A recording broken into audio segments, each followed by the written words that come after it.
Welcome everybody to the Holyoke School Committee meeting. It is March 21st and it is 6:03. Calling this meeting to order. Roll call, please.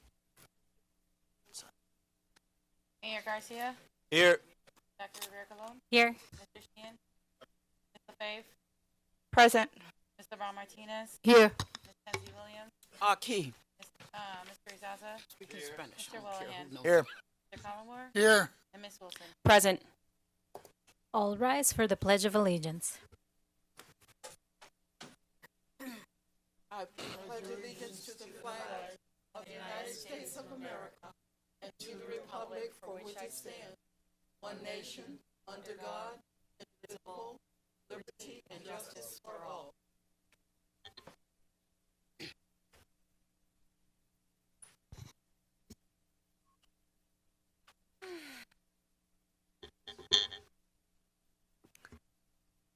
Some housekeeping as usual. On March 29, 2023, Governor Healy signed into law an act relative to extending certain state of emergency accommodations, which among other things extends the expiration date of the provisions pertaining to the open meeting law to March 31st, 2025. Specifically, this extension allows public bodies to continue holding meetings remotely without a quorum of the public body physically present at a meeting location and to provide adequate alternative access to remote meetings. The Act does not make any new changes to the open meeting law other than extending the expiration date of the temporary provisions regarding remote meetings from March 31st, 2023 to March 31st, 2025.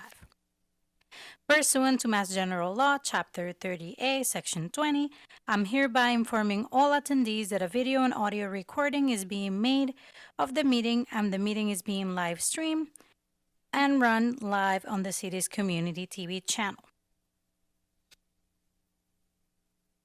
So now we're moving on to public comment.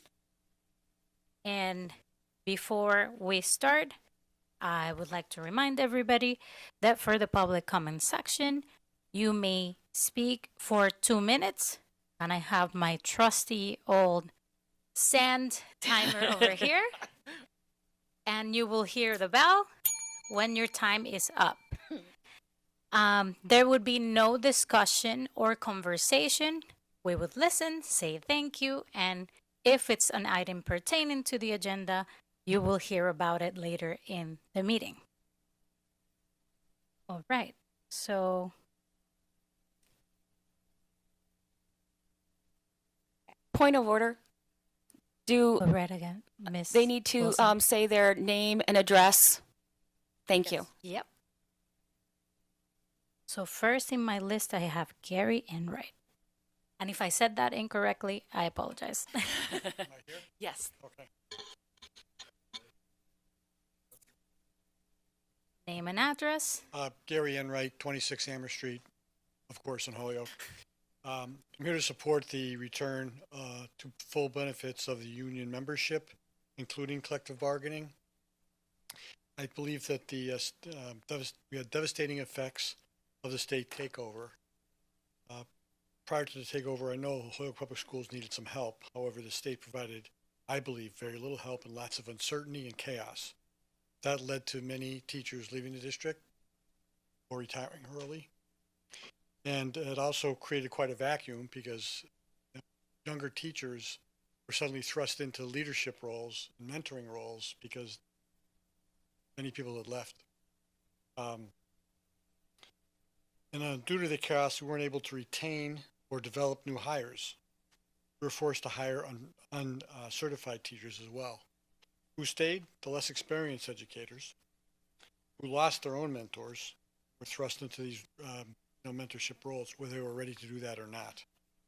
Somehow the educators survived, having to do more with less. So here we are today. It is time to put back the pieces the educators deserve and have earned the right to have full union membership, including collective bargaining. Holyoke educators have been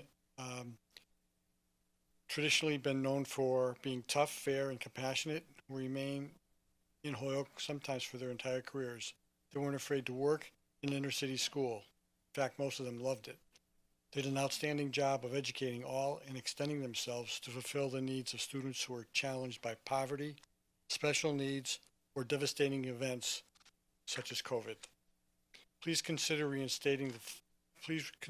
and reinstate the full benefits of union membership, including collective bargaining. Our teachers deserve it. I do not want my comments to reflect any disappointment I have with anybody in this room, including the mayor, the superintendent, or the school committee. My observations based on what I feel the state did to us, unfortunately. Thank you. Thank you. Next up, we have Nick Cream. Hello, Nick Cream, 7 Warner Street, South Hadley. Good afternoon, school committee members. My name is Nick Cream, and I'm president of the Holyoke Teachers Association. We wanted to update you on some of the work we have done this year. We apologize for not being more present with you all, but we've been spending a lot of time and energy building our membership and trying to get as much input on our bargaining platform as possible. This year, we've had one-to-one conversations at people's houses, hosted 2 general meetings, had multiple 10-minute meetings in every school, and received feedback on our bargaining priorities from hundreds of members. We've signed up over 100 new members, boosting our membership from 56% this time last year to over 76% right now and growing. So when I say our bargaining priorities, I stand here confident that I represent the vision of Holyoke Public Schools Unit A staff. We want to make it very clear to you all that we are excited to be coming out of receivership and look forward to working with you all and the superintendent to continue building the best schools for the young people of Holyoke. We heard this from parents and other community members at a recent forum the HTA hosted in Enlace de Familias, and we are excited to begin to build bridges with families around a vision for local control, which they made very clear that they want to work with the school committee to achieve. We are looking forward to being part of the most essential part of our democratic process, which takes place right here at the local level. We hope that we can ensure that Holyoke students, their families, staff members, and school committee members have the agency and power to make the decisions that impact their own experiences. We also want to express our deeply held belief that consistent and present teachers, counselors, and paraprofessionals are some of the most important factors in creating the schools that we need and deserve. If you have ever worked in a school with young people, you know it takes time to build trust. Once trust and a respectful relationship is established, it makes a world of difference in how much a student can learn and how much a teacher can impact a classroom environment. To do this, we need to be trusted. We need to be listened to. We need to be validated and believe when we're sharing our experiences. When the vast majority of our members believe in something and decisions are made against these interests, we know this is what causes disconnects and mistrust between district leadership and the people in the classrooms actually serving our students. The work we have done with our bargaining team has placed retaining the best teachers and staff at the top of our priority list because we understand how important it is to give students in Holyoke the education they deserve. Thank you. Thank you. Next up, Maria Perez.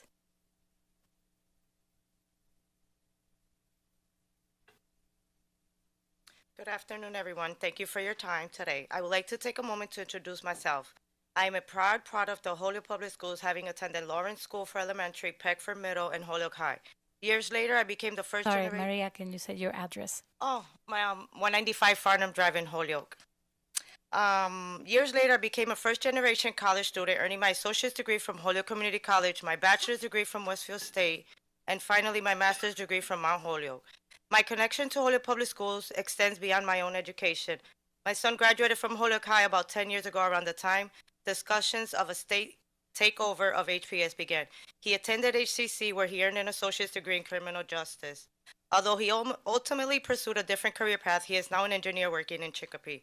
Today, my granddaughter is a student in Holyoke Public Schools, further deepening my investment in the district's future. However, I am not here today to simply share my family story. I'm here to speak about the importance of building strong relationships within our community.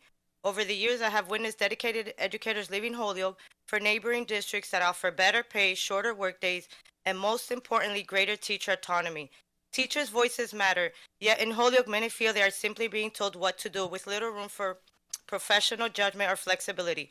If a teacher's schedule dictates that they must be teaching math at a specific time, they are expected to do so, regardless of any crisis unfolding before them. Where is the empathy? We teach students about social emotional skills every day, yet as a district, we often fail to model them ourselves. Just a few weeks ago, the HTA hosted a parent forum, and the message from families was loud and clear. Parents want to be more involved in their children's education. When asked what an ideal school would look like, parents emphasize a stronger community connection where families feel welcome, more recess, after-school activities, a curriculum that prioritizes student engagement and creativity, improved school meals, and more opportunities for students to socialize. To achieve these visions, parents identify key needs, including a balance. Okay. Well, anyways, in conclusion, HTA needs to have fully restored collective bargaining rights if we want to claim full local control. Thank you. Thank you. Next, Anthony, and I couldn't read the last name, sorry.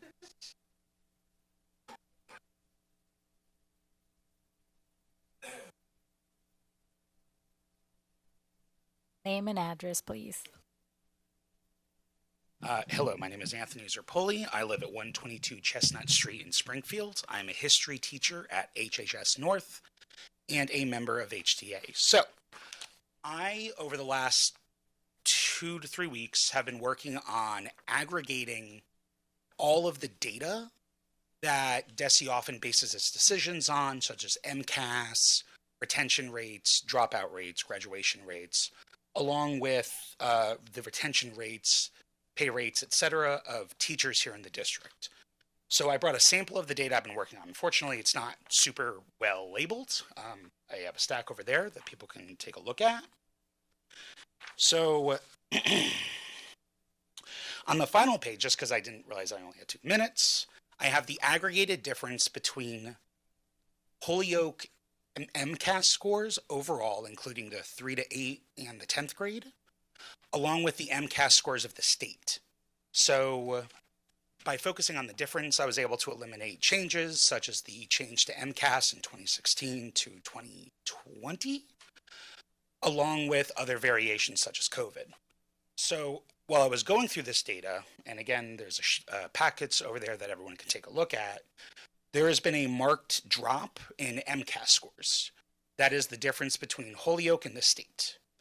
Along with this, I've been going over, like I said, a number of other data points, and much of the data says the exact same thing, that ultimately receivership was more harmful to Holyoke than it was helpful. So I'm hoping that with this data, I can help implore the school committee and those involved in the decision-making process to abandon the idea of a turnaround plan, simply because leaving decision-making power in the state's hands when they've univocally harmed the school district, I think would be a potentially catastrophic mistake, both as we're coming into additional bargaining or as we're going through bargaining. Thank you very much. Just so you know, I will be passing that out, I promise you. Thank you. Okay? Yeah. It's not just going to stay there. I'll pass it out. And all and any public comment that was submitted via email is accessible to all the members of the school committee. Next up, we have Rebecca Chaveri.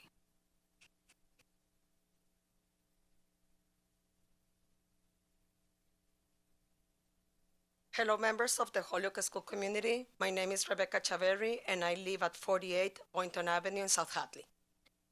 I am submitted this public comment in order to briefly share my experience as part of this district.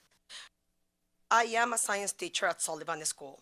I moved to the United States in 2010, leaving behind a career as a wildlife biologist in order to stay home while my 2 children were little. Once they started preschool, I joined the workforce, and I took a position at Peck School as part of the Family Access and Engagement team. Towards the end of my first school year, Holyoke Public Schools went into receivership. This was back in 2015. Since then, I have been the liaison for families experiencing homelessness. I also used to organize the Rise and Start event where I met some of you. And then in 2018, I became part of the cohort number 3 of the program called Urban Teacher Pathways, and that's how I started a new career as a science teacher. The vast majority of my time within HPS has been under receivership. For a while, I didn't know any better, but it is very difficult to live within a bubble, especially once I became a homeroom teacher. That experience was truly eye-opening to me. I learned what receivership means and what it is doing to our community of learners and the educators and other staff in charge of teaching these kids. I learned how little voice educators had when it comes to compensation, length of the school year, professional development, and curriculum, to name a few. I met teachers with degrees, diplomas, licenses, spotless performance reviews who left the district, disenchanted and frustrated with the current system. I have seen the most qualified, well-prepared, dedicated, professional, and caring staff leave our district for better options. What I want to say is that this loss is a loss for everyone. I urge you to take a stand so that Holyoke regains local control and the ability for collective bargaining. Our students deserve that. Thank you. Right, thank you. Thank you, everybody, for your commitment and for being here tonight.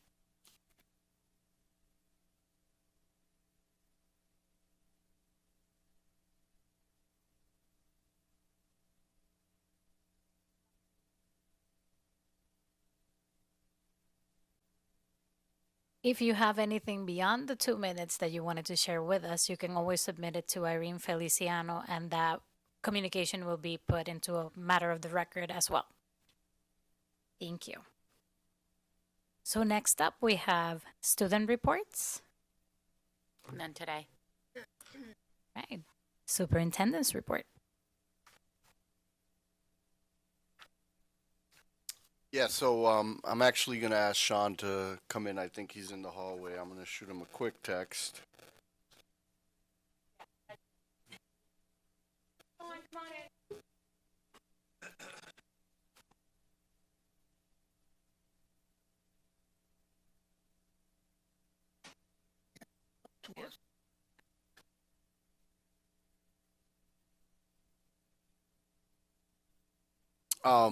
While he's getting ready, I just want to, as part of the capacity building plan, we had, I know we had given the school committee an update on the budget process over a month ago, and we were scheduled to just provide the school committee with another update in March. I think that the highlight is that, we were able to realize some savings in health insurance to the tune of $400,000 right now, and where we're at in the process is each cabinet member has gone through their budget and presented their level service requests, and we were able to get from them,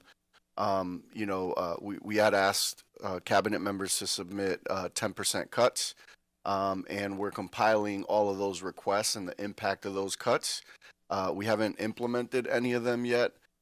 We're going through a process of gathering all of the information from each of the cabinet members and plan in the month of April to take a look at all of those cuts and what the impacts would be on either service to kids, whether there's impact at all, and go through a process of implementing those so that we can continue to chip away at the budget deficit that we have. And I'll let Sean kind of get into the more details. He did prepare a presentation for you that's in your packet.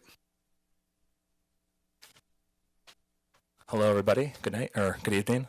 Are we going to put it on the screen or not tonight? That's right. And I'll try to be quick. So the first two slides of the presentation, the revenue projection that you saw last time and the expense projection, I'm going to go to the third slide, which highlights the changes. So the first major change was we reviewed enrollment. So we use an allocation-based method of budgeting for positions at the schools. Enrollment is a key factor in how we allocate positions, classroom teachers, inclusion teachers to various positions. So the initial projection was based on enrollment back in December. We did an update to look at how enrollment has changed over the last couple months, and that resulted in a couple more positions being allocated to schools as they've increased numbers in different areas. So salaries went up. There were some other minor changes, but that was the major change, driving it up to, about $150,000. Health insurance, as superintendent alluded to, dropped by $440,000. Between our last presentation and tonight, the Health Insurance Trust reviewed the financial situation of the Health Insurance Trust and what claims looked like this year, and we got a projection of what claims would look like going forward. And we had an initial conversation around what premiums would have to be to essentially cover those costs. And so the premium increase projected for next year that the board approved the working rate was lower than expected in the first projection. Slide 4. That's right. If you go to the one in the agenda, the link should open it up in, not in PDF format.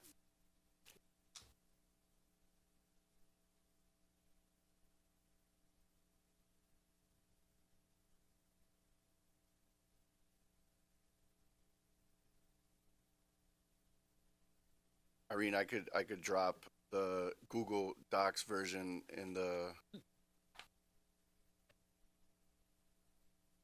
I'm gonna put it in G chat.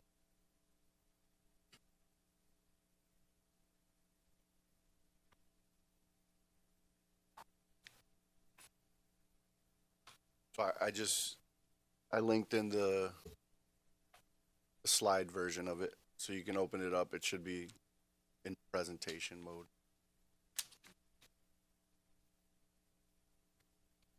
I think the link you have in there is a PDF.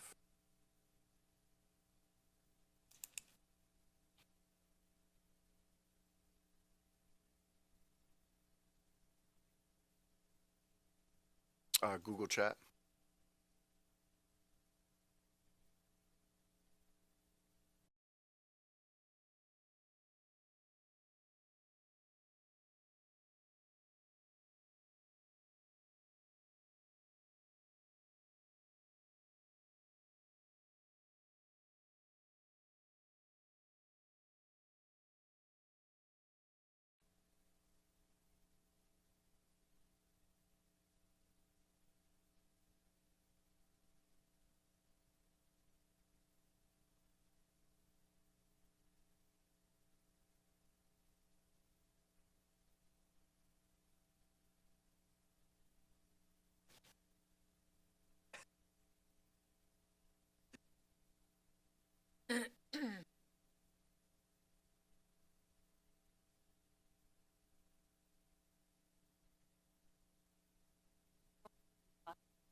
You gotta find some ways to entertain ourselves. Commercial break, right?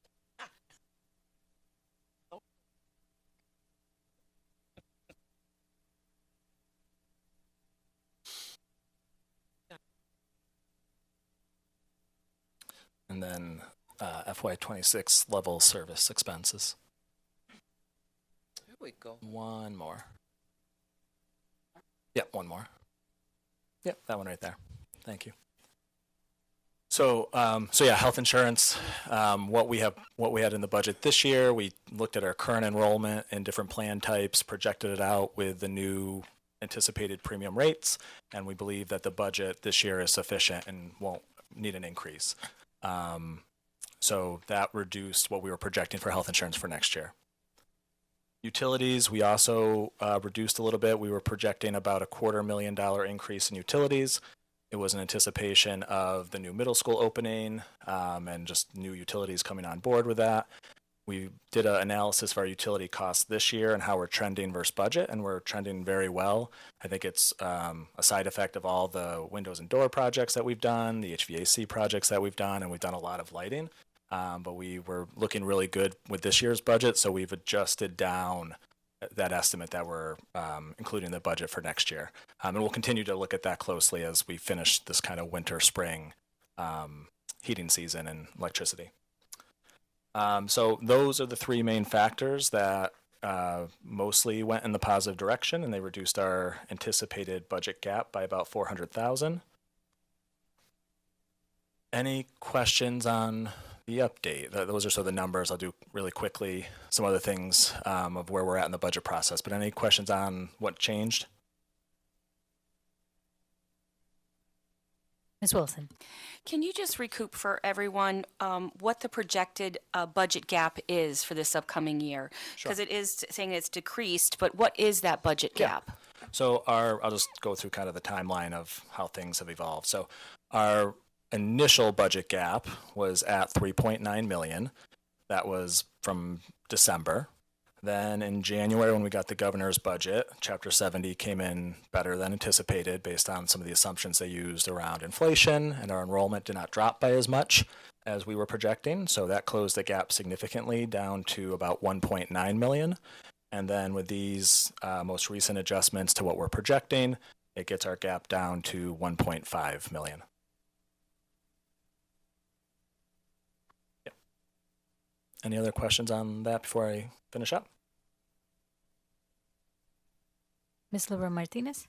And you mentioned that the health insurance projection also decreased. Is that due to the less teachers involved? Or? So this decrease is just related to when we were projecting health insurance, we were being ultra conservative because I was hearing some large health insurance groups like Maya come out with 15, 20% increases for some of their communities.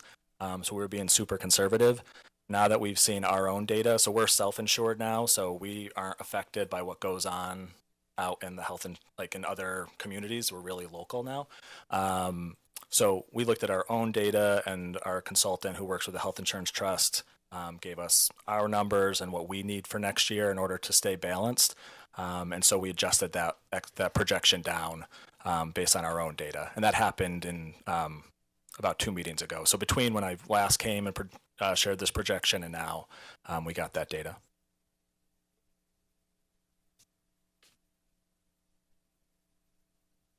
Good. So I think Superintendent Soto talked about where we are in the budget process, but we wrapped up budget hearings with our cabinet departments. Again, as we mentioned, cabinet departments have been asked to identify 10% reductions.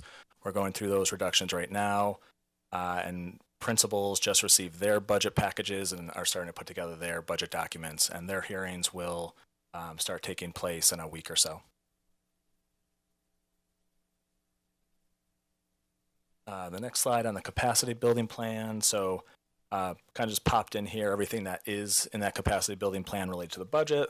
We've presented the full outlook to the school committee back on February 10th.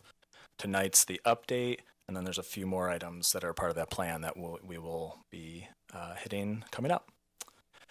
And then the only other update is that we did form a budget advisory group this year that has representation from teachers and paraprofessionals. It also has City Council and Mr. Wellahan from the school committee, and then a few principals are on that group. And so we had our first meeting last week, and we shared sort of this type of information with that group to kind of bring everybody up to speed. And we had an initial conversation on what we thought would be the key points in the budget this year and what types of things we should look at.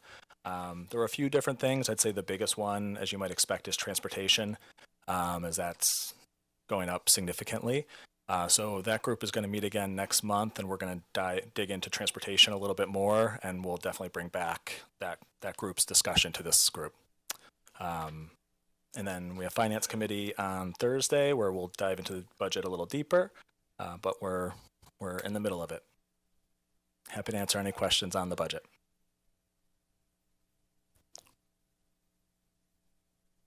Ms. Wilson. So with each cabinet identifying a 10% reduction, is that anticipated to fill that gap, or is there going to be looking at additional cuts in other forms? So I think it will close some of that gap. There's some other pluses and minuses. So there's things that we're looking to do, that are new for next year that would increase the gap. There's other ways that we're looking to reduce the gap that won't have impact on operations. So one thing we did last year that we're going to monitor again this year is we use carryover to help support the budget for FY25. Right now, the numbers you're seeing for 26 don't include any carryover. So that's why we share the quarterly budget reports with the Finance Committee. We kind of have those conversations then about what we think we might have at the end of this year. So our hope is to keep classrooms as far away from or reductions as far away from the classrooms as possible to close that gap. Yeah, and just again for context, I know we've been talking about this for the last 4 years. We got one more year of Student Opportunity Act implementation. So this budget cycle that we're looking at for next year is year 5 out of 6. So if we do implement like a one-time strategy, like Sean mentioned, the goal would be to minimize the like we'll get another year of hopefully Chapter 70 increases as part of implementation of the Student Opportunity Act, assuming that the state, we do follow the state budget process very closely, and all indications that we're hearing from the state is that they plan on protecting the investment in the Student Opportunity Act. But we got to continue to just keep our ears to the ground and hear what's going on at the state level, because unlike other communities, whatever happens at the state level, it has a significant impact on us. I hate to use this as an example, but like school districts like Cambridge that are funded, 3 times above the net school spending requirement, they don't necessarily need to wait for the state budget process. They could probably balance their budget in December, because very little of their budget is coming from state aid, and most of their money is coming from local aid, and so they're not as tied to the state budget process as we are. So we'll continue to monitor that, and even throughout next year, we're very hopeful that the state continues to be able to fund the Student Opportunity Act, which again we'll have one more year of increases. Mr. Sheehan. Yes, with the insanity going on down in Washington, D.C., what impact do we think, if any, have we heard on any federal funds? And right now I know that entitlement money is probably okay, and we'll see what happens around Title I and Title II, but I'm just curious about other things. We saw the elimination of departments dealing with multi-language learners. We've seen all these types of things. Have we heard anything yet? Or we have any concerns that Title III money will be impacted at all? Yeah, Title III is the one that we've heard some rumblings about, nothing official. That one we're monitoring. Our school bus grant, we're also monitoring. I heard recently that Springfield may have lost their school bus grant. I think they may have been a different round than us. We might have been in there early enough. The last update I got was that the school bus grant was still okay, but that was a $7 million grant to bring in 19 electric school buses. So it's a very large impact on the district. And yeah, other than that, we haven't heard. We had an impact to sort of an in-kind grant that we had with UMass that we think is being restored. But we haven't had any direct loss of grant funds yet. So we're projecting level funding right now, but having contingency plans in place in case there is a last second reduction, or even like a change to the scope of what the funds can be used for. That's always sort of in the back of my mind too. There might be a change in scope, and things that we have on the grant now would no longer be eligible. So we're planning for it, but right now in the budget itself, level funding is what we're projecting. Just for the public, when we talk about Title III, what do we mean? What does that entail? So it's a grant to help English language learners support their acquisition of the language. Thank you. Mr. Sheehan? Yeah, and has there been any money that we have been expecting to get paid on that we haven't gotten yet or has been delayed? The only one that I'm aware of is and it wasn't a grant directly to us, but it was a partnership we had with UMass around, I think it was UMass. Yeah, it was a teacher diversification grant. Yeah, and we had some UMass. paras that are in the pipeline to get their either their license or get the education they need to get their license. And there was concern that we were told it was frozen or paused.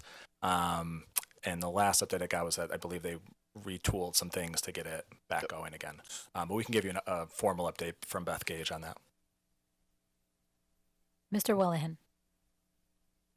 Thank you. Yeah, just to follow up on what Mr. Sheehan said with the grants. Do you have like a rough guesstimate on what percentage of our grants are from the federal government versus nonprofits? So if you look at everything federal, it's probably in the realm of 10% of our budget. I mean, if you're including food services as well, I think people forget that most of our food service budget is federally funded through the USDA. It's near $10 million, roughly, if you include food services, Title I, IDA, and all the smaller federal grants. It's a large number. Sometimes I hear these articles where they talk about federal funding and they say it's like 10% but they kind of minimize that, like it's only 10%. I'm like, well, you don't realize like that 10% is a big number for school districts, especially if you have a $100 million budget. That's a big impact if you were to lose that. So, Ms. Wilson. So, I do want to recognize that we are the city of Holyoke is in a much better stance with the budget compared to some of our local areas where they're talking about significant reduction in force, which directly impacts students. And I do appreciate hearing that it's not the intention and that we're trying to maintain the staff that we currently have, as well as we have positions listed that we're still looking for. So I just want to recognize the hard work that's been done to be thoughtful when these federal grants and other state grants came in, recognizing that they were not going to be forever and that we cannot build a budget based on that. And so I do want to recognize for your hard work and your foresight into budgeting.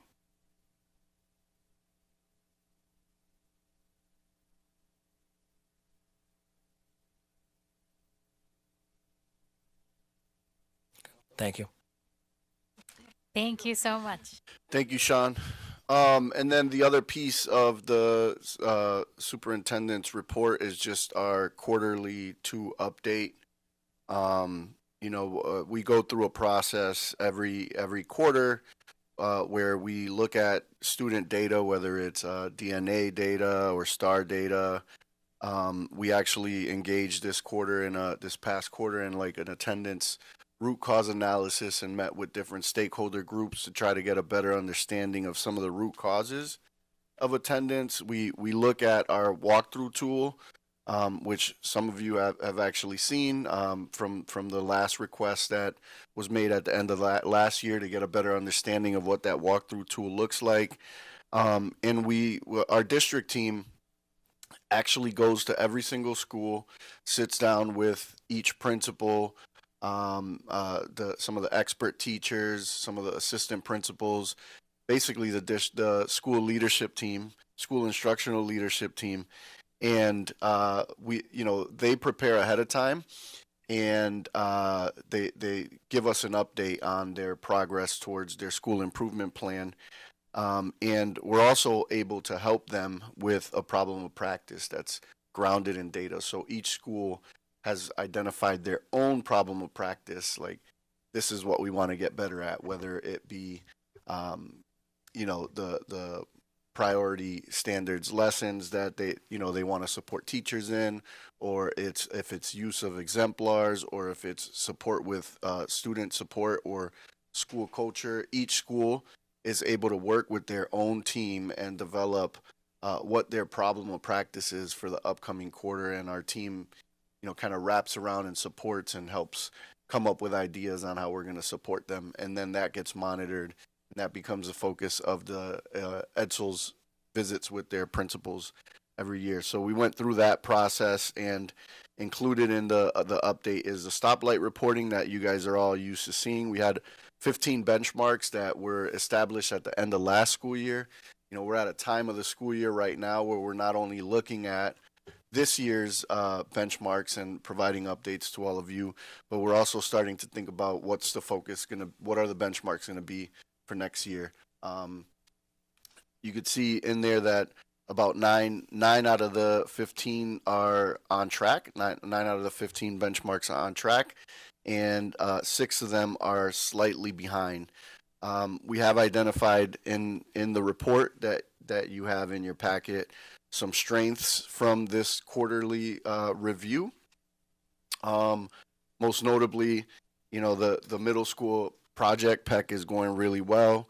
It's on time. It's under budget. Things are going really well. It seems like every week something, there's the progress that's being made on that school building is just incredible. And, we're looking for an opportunity to get school committee members in there to take a look at the building sometime in April, and we're going to be ready for the school year next year.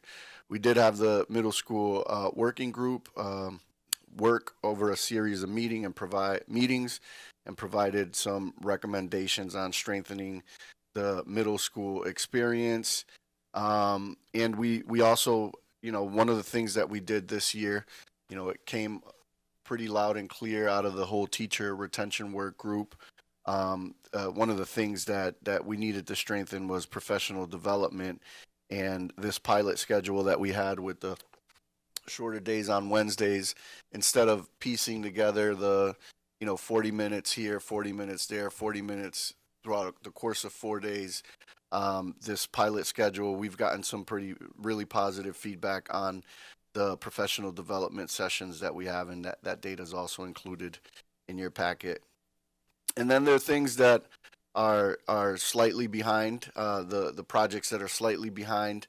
We put there was a lot going on in early literacy, one of them being a brand new curriculum implementation. And, we feel really good about how that's going and how teachers are supported in that new curriculum. But in terms of fully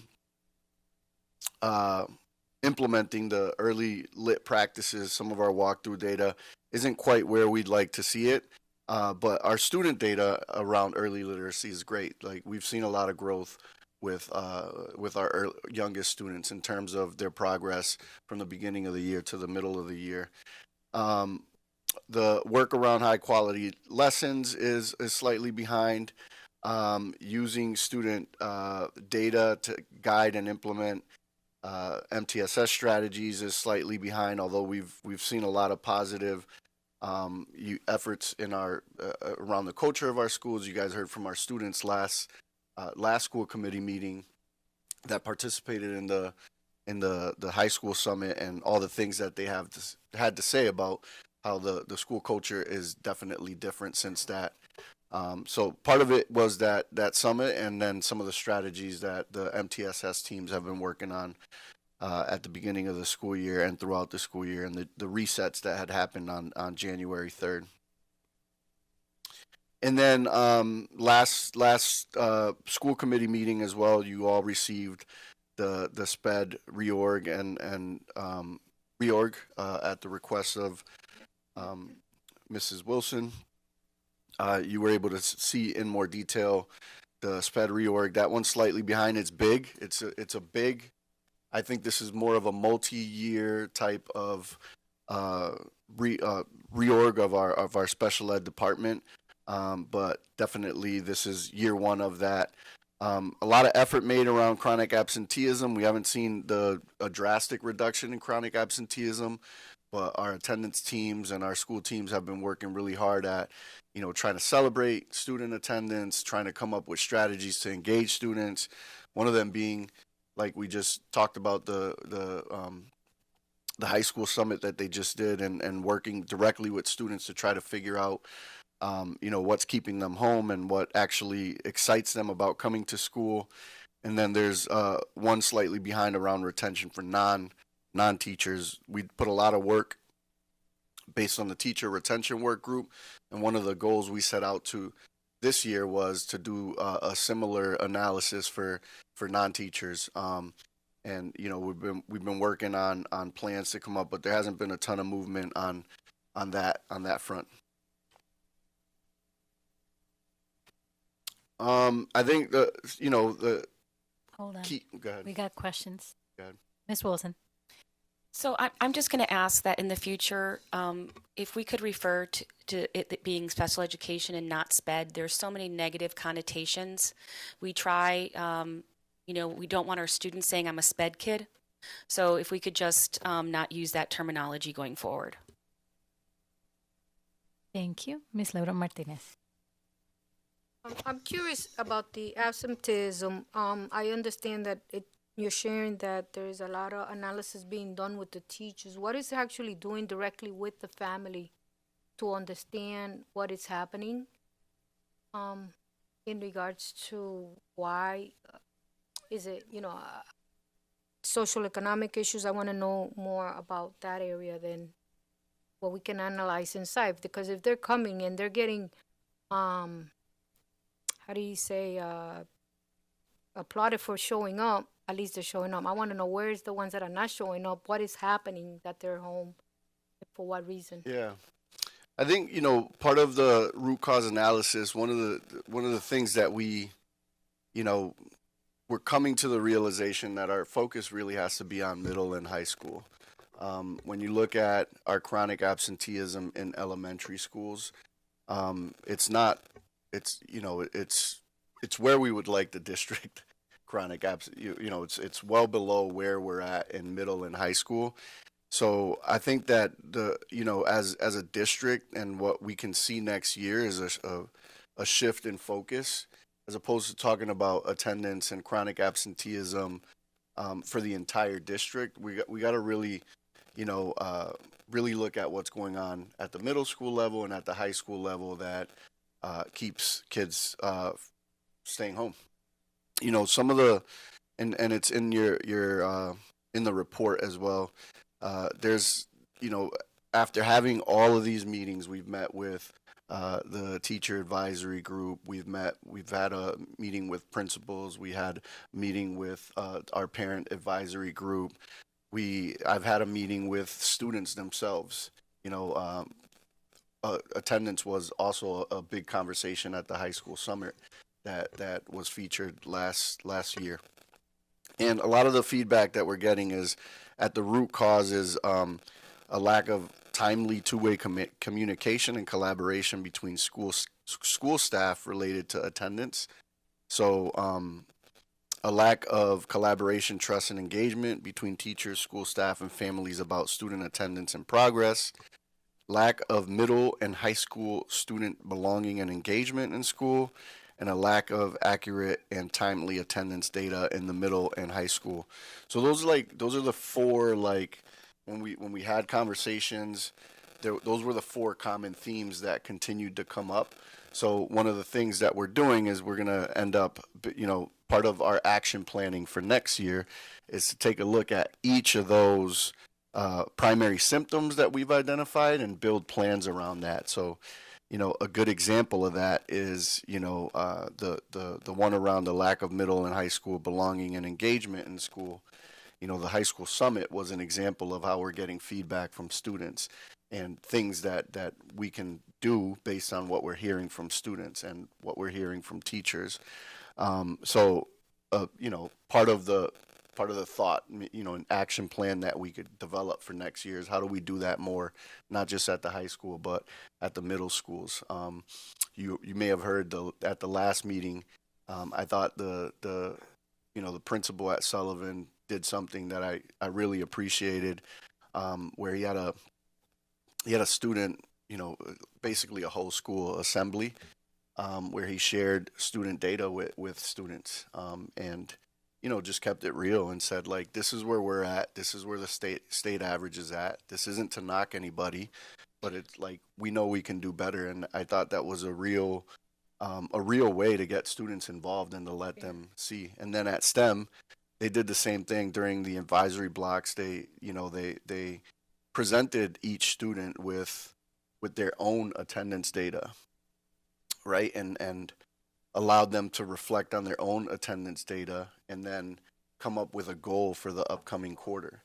So those are some really cool ways to get students' voice heard and to get them involved in tackling some of these issues. And for each one of these symptoms, we plan on developing some plans for next year to combat chronic absenteeism.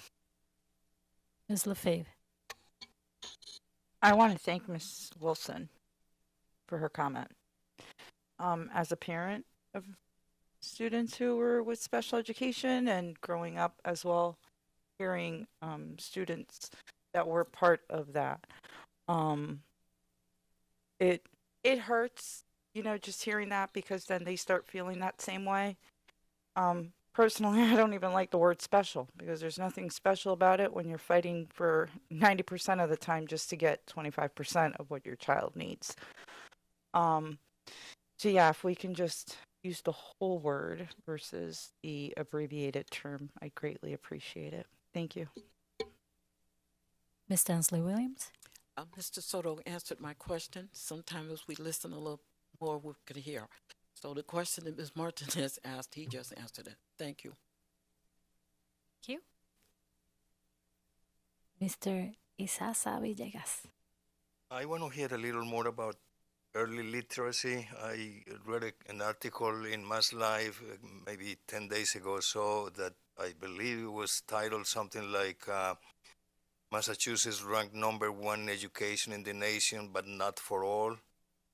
And then it goes on to say that only 40% of the students in Massachusetts in grade 4 were proficient. And within that 40%, only 20% of Black, Latino, and low-income or from low-income family students actually achieve proficiency. So basically, we have a major crisis given the fact that early literacy is a critical factor in student success. So how extraordinary is our effort now to deal with that extraordinarily incredible challenge?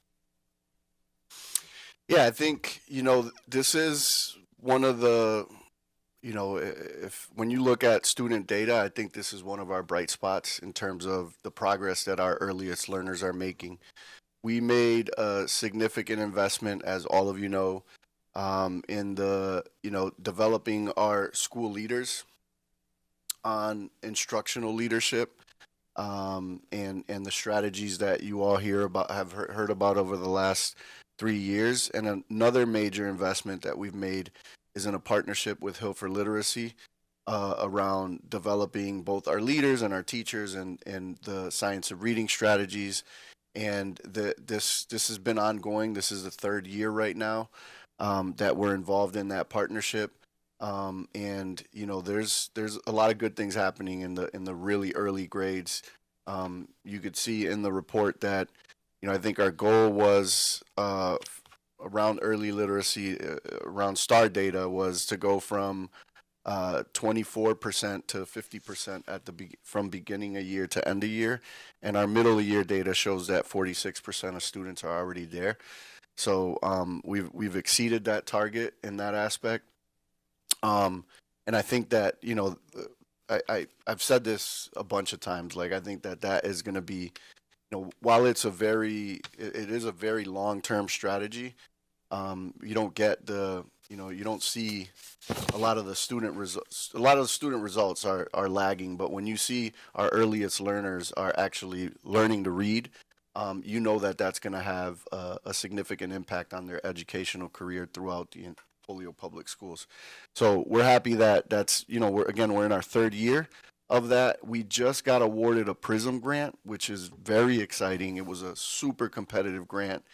And I think it's starting with a $20,000 investment to come up with a multi-year literacy plan for Holyoke. So while we're talking about early literacy, the work that we're going to be engaging with in this very competitive grant that we just got is gonna help us develop a 5-year literacy plan. There'll be a review of curriculum, there'll be a review of strategies, there'll be a review of everything that we're doing, and they'll be able to come out with some key recommendations, not just recommendations, but also financial support to help implement some of those recommendations.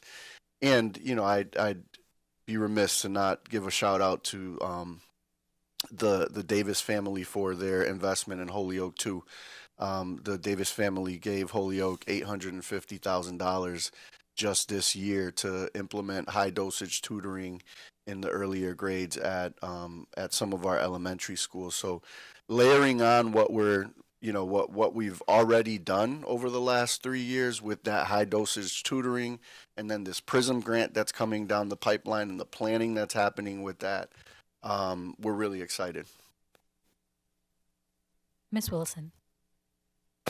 So when I was hearing about, the lack of engagement or collaboration or, whatever, with the middle school and high school, while reviewing policies, one policy I'm really excited to get back in practice is school councils, where our students are engaging with the principals on a monthly basis. I think that once, when we come out of receivership and, where Holyoke Public Schools are allowed to follow their policies, I think that school council will really lead students to feel more engaged. They'll be able to contact the people who are attending those meetings in order to share their thoughts, in order to get that not just to the principals, but to any other pertinent individuals. So they are feeling heard. And so that's my thoughts. Yeah, I agree, Ms. Wilson, and it's not for a lack of effort. We have some school councils in place right now. I got to say that attendance hasn't been great, but every principal is trying to engage, both create a system to have school councils and get people to attend meetings, and some schools are just some engagement at some schools from community partners and from families is a little different than others. But I am equally excited to do anything that we can to get more people on these school councils. And I always know that that's a hard thing to do, but we need to do better. And we need to figure out how to engage people and how to give them an incentive to show up and give them a reason to be there, right? Because for a long time, and this is not about you, just receivership and everything else, like you're not going to show up to speak and do something if you know nothing is going to come out of it. Why would you show up, right? So we have to, as we're transitioning back and we're thinking about school councils and how do we engage people, we need to come up with some concrete goals that are going to be specific, that the students, that the families, that the community partners are going to be able to see themselves in them, and then be able to have some ownership over that, so that way we can continue moving forward and actually affect change. Because otherwise it's harder to get people engaged and get people at the table if they don't think things are going to actually change. So that's definitely an important thing that we want to strive for. Ms. Tensley Williams. Mr. Soto, I know that all students matter, and I know you treat us all the same. Could you tell me what percentage of Black students or students of color that we have in the system from kindergarten all the way to high school? What is the percentage of people of color? I don't have that statistic off the top of my head, but I can certainly look it up. Thank you. Okay. I know it's 80% Hispanic, but I can get into the dashboard and get you into it fairly quickly. Thank you. Ms. Leron Martinez. I gotta continue to come back to this. Do we still have liaison that used to work in the schools? And because I have not been in the system for only since October. 4.9%. Thank you, Devin. He's a lot quicker than I am on his feet. Do we still have the liaisons that used to work, like coming to the families, checking Yes. up on the families to make sure and see what may be some of the barriers about, the absenteeism? I like to always bring history to the reason why I'm actually a school committee member. I came here in 1969 with a mother of a second grade level education. My days, and I remember how hard it was for me to be assisted with the reading of any kind of education or assisted with homework at home because she didn't have the language, but she was a working woman to continue to support 4 children and a single mom, and I gave her that credit. But at the same time, my struggles was unreal that during the time, because I was the only one who first learned the language, I was also used as their interpreter and be, taken out of school for needs that the community or the family had, because she was the the matriarch and also brought other family members who made it to, here because of her. But luckily, I did find somebody who was mentoring me, who assisted me throughout my time. Well, my mother never learned English because that was my struggle. But I also remember that no one ever checked up on why was I being absent. Yet I had great grades when I was in class. I made it through, I graduated and all. But nobody ever questioned that, right? And I think that I always think about that. So I don't blame our system. I blame the fact that root causes, we talk about root causes, but we don't never looked into those root causes. What are they? They could be many, right? And I wonder why, this child may not show up today, that something could have happened over the weekend. Something could be happening right now where parent may be working and they think that the child is off to school or something and staying at home, or I don't know. There's so many reasons. I don't know what it is because I don't want to generalize, but that is why I'm asking if they're in a liaison, because if there's a plan for next year to try to address the chronic and attendance issues, whether it be middle school or not, or high school, I think to me that's one of the ways of intervening and determining what can be helped. These families can be helped. Because if they're showing up in school and we're asking them later, sometimes, it's like you also been taught, don't say nothing about what's happening at home. But you showing up at home, at one of these homes, but more showing support than the judgmental kind of way, families will open up and saying, this is what I'm facing, this is what's happening. Like, this weekend, whatever could have been the reason, I had to leave, or I just had a family issue, whatever, and we continue to educate them the importance of that, because if they didn't have an education, they cannot understand or match it up how important it is to be in school every day, every second, every moment, every day that they lose school. It's a lack of, it's less education for them.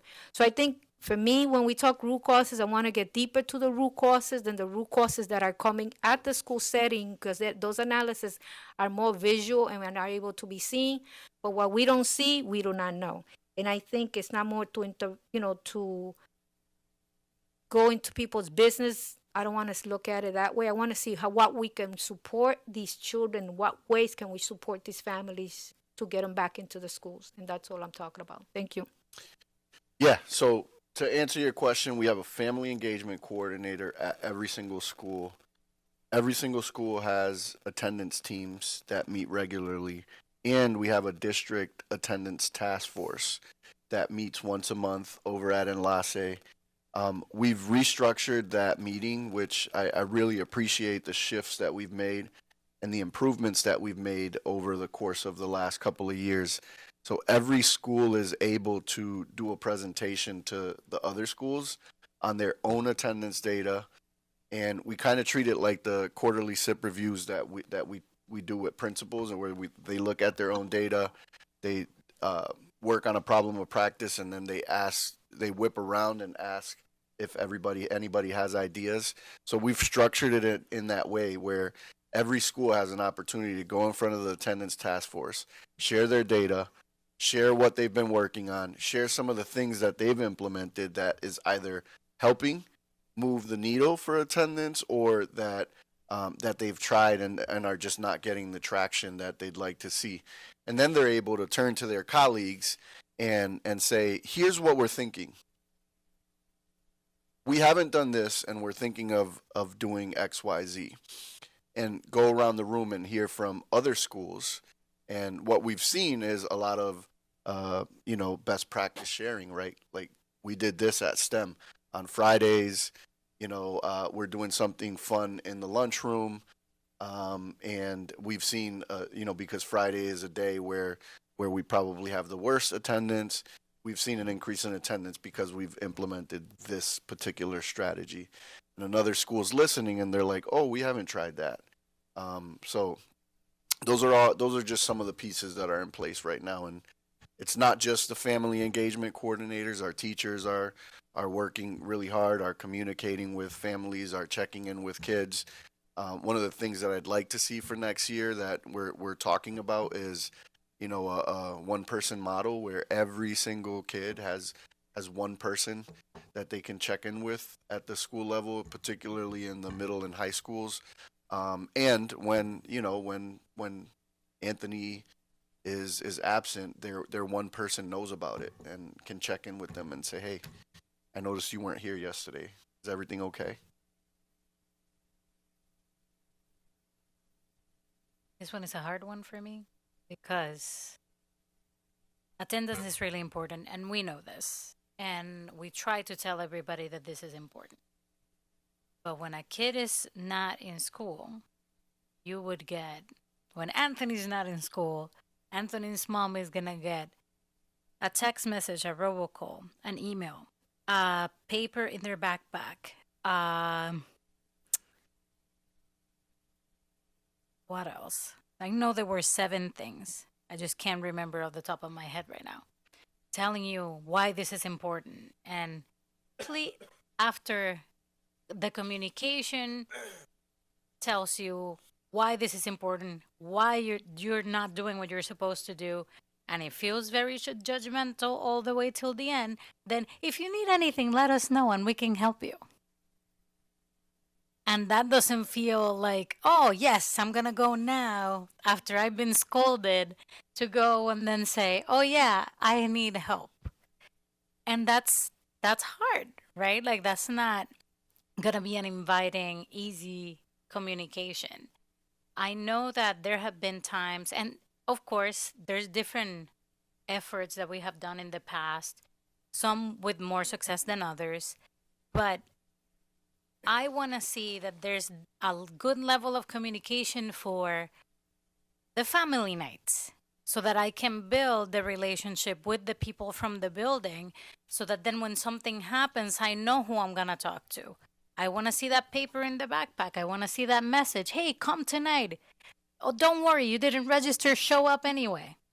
I want to be feeling like I'm a part of that community and be welcomed to that part of that community. So that way, when I need something or when something is not going well, then I'm already there because I've already been there. And you don't have to invite me because I know that I can go in and get what I need because it's part of a whole community. So I think that when we look at absenteeism and we look at all the things that we're doing, we're missing a bit of that community building piece that is going to lead for a better belonging, that is going to feel more welcoming. There are times that I see in different buildings where you go in as a parent and you might not feel as welcome. And sometimes you already have trauma because in that school, in the past, you were already treated poorly. And now you bring yourself with all the trauma that you carry with you as a parent. And now you have to check in, and then you may not hear from someone in a little bit, and then you're super anxious. And then by the time you see someone, you're gone. You didn't wait for meeting the right person. So there's different experiences for different parents out there in the district. And I just want to urge that as part of the planning for absenteeism is not just focusing on the being in school is important, but it's also, hey, we're a full service school. We are here for you. We're here with everybody else. And we are working together as a team to educate your child, but also to reach out and help out when you need something.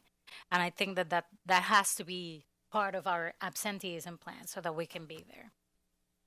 Ms. Tinsley Williams. Do you have any suggestions that how we could actually get the neighborhoods invited? Because I remember I had a meeting a long time ago.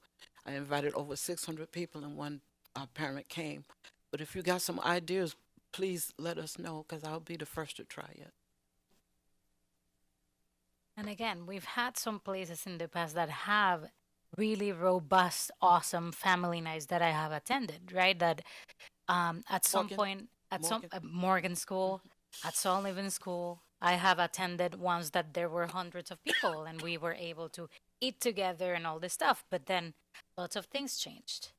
And we had redistricting and we had different leaders in the buildings. And now you have new communities. And now if you do the same event, it's not going to be working the same way because the community changed and you have to rebuild those relationships again. So Thank you, it's- sweetheart. that's part of that too. Thank you. Ms. Wilson. And I think we need to recognize that our communities are going to change again. You know, with the reopening of PEC, there's going to be a significant shift again, where families and, building that community, Sullivan, rebuilding a community based upon the changes. I think it's important to recognize that.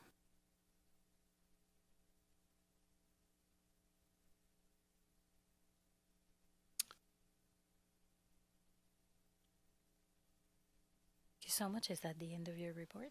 Yes. Thank you so much. Mr. Sheehan. Yep. So just thinking about that, and I know as we as a district will be transitioning yet again this summer, that I know there has been a real conscious push to allow some great building autonomy around principals. But I think to help with this transition, we might need a little bit more hands-on approach from central office, because at times, like, it's not always, I think it was a great point that was brought up by the vice chair, that like there were schools that had great programs going, communities change, programs change, it doesn't happen again. And then you're looking at these new leaders and they may not have the knowledge or what was done in the past or what needs to be done for the community. And I think there needs to be a lot more, instead of just going and saying, go fly and figure this out, there needs to be a little more unified plan, because and I'm not saying that we need to have a one-size-fits-all approach, because that doesn't, it is not that everyone's doing the exact same thing, because that doesn't work either. I just think there needs to be a little bit more direction and support, both financially and support like mentor, mentee, or whatever it may take wise with this transition, because opening new schools and merging communities is really hard. And it's really hard on staff. It's really hard on students. And I'll say it again, it's really hard on staff. I mean, it's just that, because we know students are resilient with these things. I know that staff is resilient too, but it's a lot harder to learn new things, to learn new students, to learn new communities, to learn where the bathroom is in the new building, like just all these things. So I just think we need to have a really, really concerted effort with that community building, and both for the staff that is new community and for the students that are new community. And I just, and all of that will help build on the attendance programs and those types of things. But we just need, I think at a certain point, like, it's great to allow autonomy for the stuff to be discussed moving forward. But I think the district needs to say, like, here's what we'll do to help you just to get your foot off the ground with this, because it's going to be hard over the next year. Yeah.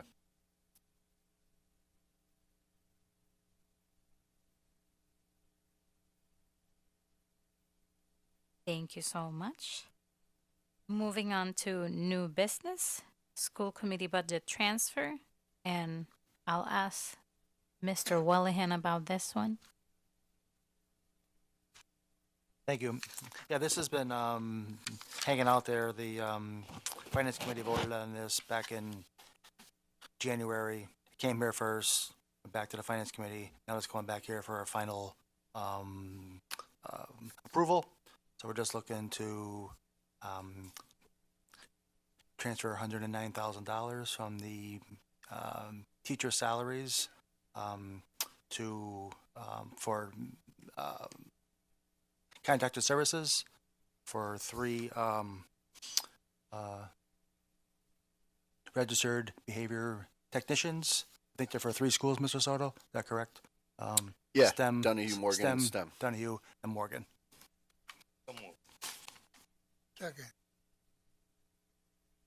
Motion made by Mr. Isasa, seconded by Mr. Collamore. Discussion, Mr. Sheehan.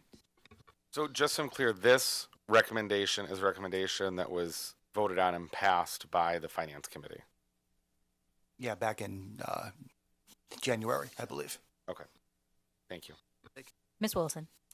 I'm just the wording that we received in our packet. I'm just not understanding, because it says in order to contract for registered behavior technicians and ABLE program. It's like, so is it for the registered behavior technicians that are in the ABL program? It's to support the ABL program. Right, so that's Yeah. okay. All right. And I did verify that those positions are posted. I didn't see them because the heading was first paraprofessional dash, registered behavior technician. So they are being posted, so we are continuing to try to fill those internally. Yes. Right. Seeing no more discussion. All those in favor? Aye. Aye. Any opposed? So move. Thank you. Updates from committees. Policy and Governance Subcommittee, Ms. Wilson. We are chugging our way through all of the policies.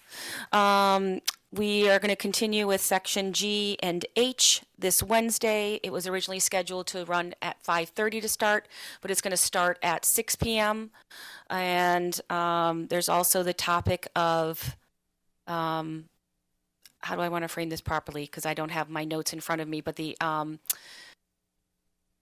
for CTE programs, which is, I'm just drawing a complete blank. Yeah, I know it's just you got it. a tuition policy Tuition that we're policy. looking to have the school committee. So when a student applies through a Chapter 74 application to go to Westfield Tech or to Smith Voc, there's what's written into state regulations, but different communities are adapting different. Mm-hmm. They're all following the law, but like they interpret it a little differently. So I think it would be a really good idea to get some clarity on what the school committee stance should be around that application process and what should get approved, what should get denied. Mm-hmm. Because some communities are a little more strict. Yep. than Holyoke Mm-hmm. when it comes to that. Yep. And so Dr. Rivera Colon is going to lead that discussion based upon a potential conflict of interest. So I will not be leading that conversation or voting in any of that matter. Our next subcommittee meeting is April 2nd. It's going to be at 6 p.m. And again, this is the first review of our current policies. We intend to move to section I, which is instruction, on April 2nd, which is a very hearty section. So it's probably going to take us more than one day. Thank you so much. Next up, Finance and Operations Subcommittee, Mr. Willihan. Thank you. Our next meeting is scheduled for this Thursday, the 27th, down at the central office. Got a question for Mr. Soto regarding the audio equipment. We're sort of falling behind on the minutes. There's issues with the recordings. Is that being addressed? Yeah, I mean the equipment works. We just got to make sure someone knows how to turn it on and operate it. We'll make sure that gets tested and set up before the meeting. We're kind of behind on the minutes. If I did the minutes myself, we'd be accurate. So I don't want to keep falling behind on the minutes. That's my concern. Thank you so much. Next up, Joint City Council School Committee. Any updates? No progress. Nope. Okay. Local Control Subcommittee, Ms. Lefebvre. All right, so we met this evening. We had, first we're going to start with Eric Weiss and Gabriella with Great Schools Partnership. They gave their Eric gave a midway update on the community advisory team and so far what they've done in their work, which they've met 3 times. When taking over the role of chair, I had looked back at the 2 videos of the community advisory team kind of to see what exactly they were working on. And it was get to know you type moments for both meetings. The 3rd meeting,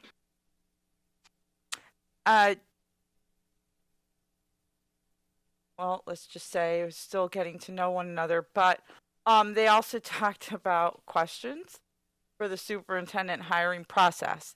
Now, because I heard so much about that, and I think they also lost the focus or were not aware of the focus also had to be on the evaluation, I did provide Eric Weiss and Gabriella with the capacity building plan to make sure that everybody's on the same page. And they also know what their work is going to entail. So, with that being said, the community advisory team will meet on April 7th, and now with an agenda that's also going to be talking about the superintendent evaluation. And so that when they go out to the community forums, which will be happening, so because the time from when the community advisory team was approved and to where we are now, a lot of time has passed. And so time, if everybody's noticing, is going by really quick. And before school goes out again for the summer, it's like we're rushing to try to hope to get these community forums. So the first forums and one of the suggestions I had made should be, because it's the in-person one, should be 2 simultaneous. One to hit the lower ward, the other one to hit the upper ward. Same time, same information, and you're getting feedback from both ends, right? And this way, you're providing kind of like the midway point. The other one is going to be a virtual one, and that would be for April 29th. So anyone who wasn't able to attend has the ability to attend virtual. We also discussed timing. It's so funny how a lot of meetings are done during working hours. I don't know if the assumption is that we're all at home watching soap operas. That's not what we're doing. A lot of people work. So I told them that it's better evening, 6 p.m., the same way, and the good part is, if families had to bring their kids to practice or whatever, or make dinner, get home, make dinner, and then be able to attend. So those were some of the things that we talked about. Some of the feedback that they've heard so far from the community advisory team is to continue keeping a community advisory team after receivership. That way they're getting more involved, as well as we're working as a partnership, empowering parents and students. Then we went into what everybody's been waiting for. So it has to do with the exit assurances. As everyone is aware, we originally had it for March 31st, the meeting. The expectation was that they were going to have it by then. Once I heard of the announcement that there was a strong possibility that the current acting interim commissioner was not going to be there, I reached out and requested an more closer before he leaves. So March 24th was the day. We do not have those. Now, mind you, it was asked, will the exit assurances, if that's what you're planning to provide, are you going to talk to us about it? Because that's what's on the agenda. Unfortunately, there wasn't anything. We don't know, like he said, that the mayor had mentioned. You keep saying what they could be, but there's still a likelihood that we might not have any. So we're unsure yet. We're hoping, he said, for early spring. Spring happened a couple days ago. So maybe sometime. I know it's going to be weeks, not months. That was mentioned 3 times. So I'm putting out there for April. Hopefully, Mr. Sheehan had requested that they be in person at that time. If that's what their plan is to do, is provide exit assurances, and they can be here in person, where we could have a more fruitful, effective discussion. But I'll be sending an email out to Jennifer Wu and Lauren Wu and see how we can schedule something. Obviously, it won't be the commissioner, the current acting commissioner, that would be providing us what those are, if there are any. It would then be, obviously, the Secretary of Education, who will also oversee that role. One of the things that he did say, and he kept emphasizing, is that post-receivership, that the commissioner has the ability to keep aspects Yeah. of the turnaround plan for 2 years, and then they can extend it if they needed to. He did mention that our current strategic plan is in place. The current strategic plan in place aligns with much of what's in the turnaround plan. We just have to wait and see what happens. But once I have a date, I will definitely be sending that out to the vice chair and to our administrative assistant to make sure that we have that posted with ample time so that the community's aware, as well as other members who may want to be a part of it. Ms. Wilson. So I'm just thinking. I'm thinking that there could be a greater presence at that meeting based upon community interest in exiting receivership and the fact that the assurances are not meeting what was initially anticipated. So I would just like us to be thoughtful about having an overflow area where the meeting could be shared maybe in the cafeteria down at Dean, down here. So the video, since there's no public comment at those meetings, or historically has not, but just so people, if they wanted to see it in real time, be able to witness what's going on, I'd just like an overflow thought process. Mr. Sheehan? I think that the vice chair and the chair of the committee should also probably have a discussion if it's really of greatest benefit that it goes to the local control committee or just to the full committee. It just seems, I mean, why have the subcommittee talk about it when other board members are going to want to participate anyways and have to do the meeting all over again? So it might just make more sense to be a regular meeting rather than a sub. And I know normally that just isn't how good government should operate, but we really, I mean, we're also now going to be getting this much later, and there's going to be 6 other members that aren't part of that, 7 other members that aren't part of that committee that may want to engage, and it would just be silly if we have them here in person for that meeting and not. Ms. LaFave? Which, that was one of the things that I was thinking about, or if it was to stay within the local control, I wouldn't want it to be right before our full committee. That way, we're not restricted to time. But if we do go that route, the route of it being to the full board, I don't know how others feel, but because there's still so much work to do, then it should be more of a special meeting where it's only that on the agenda and that's it. And we still have our regular 2 school committee meetings.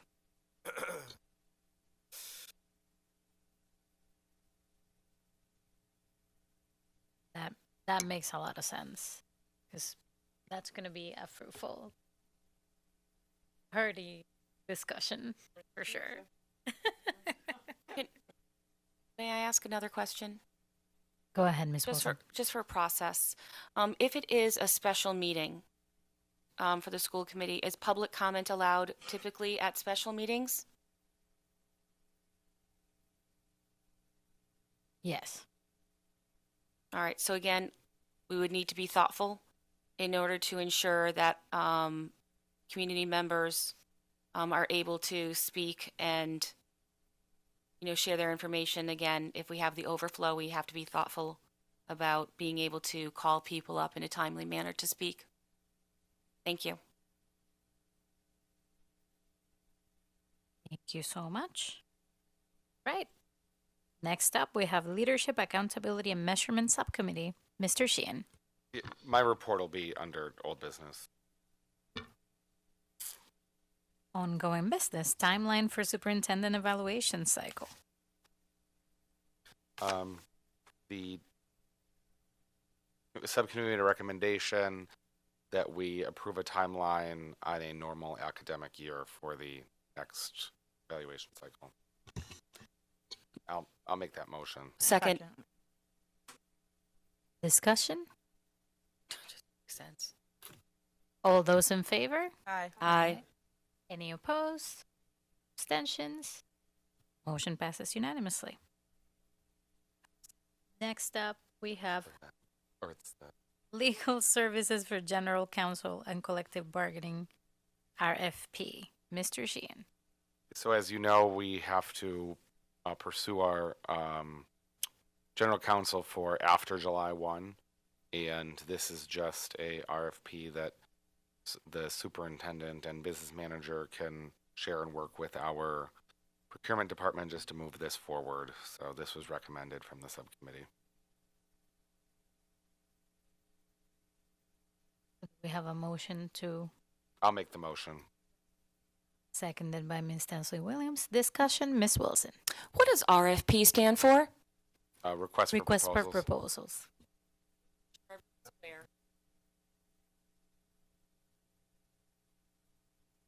Any other discussion? All those in favor? Aye. Any opposed? Motion passes unanimously. Out-of-state field trips, Yukon. Mr. Soto. Yeah, this is a field trip request to visit Yukon to get our Engineering and Life Sciences Academy a college tour. We're looking at about 40 students, 4 chaperones, and there will be 0 costs on the student. All of it is covered within the budget already. I am looking at, based on feedback that I've gotten with these out-of-state travel requests, I'm looking at just updating the form so that when a request comes to school committee, there's more information. One that I heard loud and clear is whether or not student costs, there's student costs associated, like student out-of-pocket costs. But if there's any other recommendations that any school committee member would like to see in these requests, please reach out to me so that we can update our forms and the folks requesting these at the school level provide the information that school committee is interested in hearing.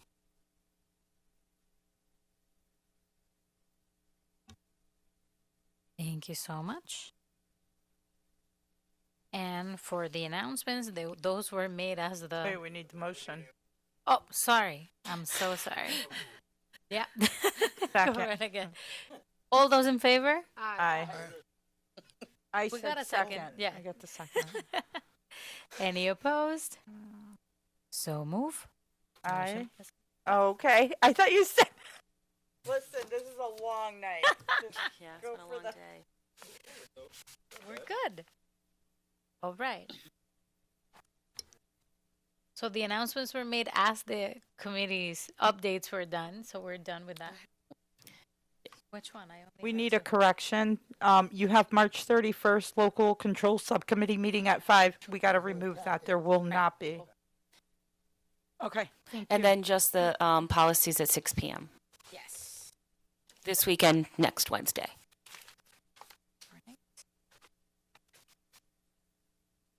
Mr. Sheehan? I'll make a motion to enter executive session because a open meeting may have a detrimental effect on the bargaining position of the public body for the purposes of non-union personnel, interim superintendent contract, and discussions of collective bargaining, Holyoke Teachers Association. Second. Seconded by Ms. Tensley Williams. Roll call vote, starting with Mr. Collmore. Ooh, you get to go first today.